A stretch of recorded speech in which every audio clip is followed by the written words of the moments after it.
Bayangkan masih ada sekolah yang tadah hujan sebagai air dan generator sebagai sumber elektrik. Kita dah sampai ke pusat komuniti Al-Huda dekat Pekan 2 Semporna ni. Jadi perjalanan aku kali ini bersama dengan Coca-Cola. Kami berada di Kampung Pekanbaru terletak di Semporna. Ini ialah guru besar sekolah, disantuni juga oleh Ustaz Fauzi daripada Yayasan Ikhlas. Turut hadir bersama kami adalah Tuan Zahari dan juga Cik Elisa daripada Coca-Cola. Program kami kali ini lebih kepada penyerahan bakul Ramadan bagi memberi barang keperluan untuk Ramadan ni kepada keluarga pelajar yang ada di sini. Ini pula suasana yang ada di sekolah ni tau. Bayangkan masih ada sekolah yang kelas hanya terbahagi oleh dinding yang macam ni. Macam mana nak belajar kan? Selepas pada tu, tim kami bergerak ke rumah-rumah orang miskin di kampung ni untuk memberi bantuan bakul Ramadan juga. Inilah lorong-lorong yang kami lalui. Bayangkan dengan perjalanan yang penuh kaca macam ni, sangat bahaya untuk anak-anak dekat sini. Banyak kisah yang kami dengar dekat sini. Ada yang tak mampu jaga anak dan telah menyerahkan kepada orang lain. Dan macam makcik ni telah ditinggalkan oleh anak-anaknya, tak tahu hilang ke mana, dia seorang saja yang menjaga cucu.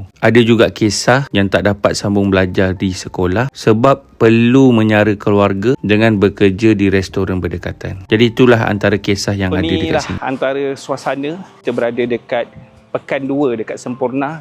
Dia bukan sebab berat nak hantar bantuan tu, tapi berat melihat situasi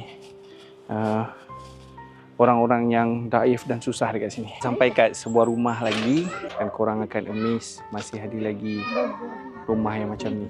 Bayangkan masih ada lagi yang tinggal dalam rumah binaan kayu macam ni. Dan sebenarnya perjalanan ni membuatkan kita rasa lebih bersyukur dan rasa ingin membantu lebih ramai orang lagi. Jadi itu misi pertama aku bersama Coca-Cola di sini. Kisah kami di Kampung Pekanbaru 2 Semporna.